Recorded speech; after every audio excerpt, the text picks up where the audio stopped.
નમસ્કાર, નિખરતા ગુજરાત ન્યૂઝમાં આપનું સ્વાગત છે। આમોદની મિશ્ર શાળા નંબર 1 ના બાળકોને ગાંધી આશ્રમ યાત્રી નિવાસ કેન્દ્રની મુલાકાત કરાવવામાં આવી।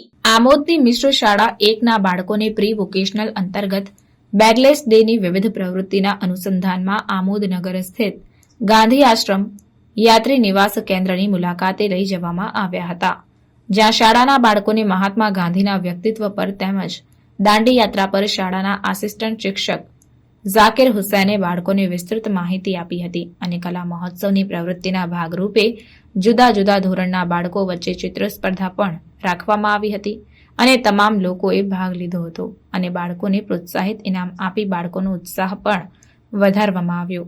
આ વેળાએ શાળાના આચાર્ય, શિક્ષકગણ સહિત વિદ્યાર્થીઓ મોટી સંખ્યામાં ઉપસ્થિત રહ્યા હતા।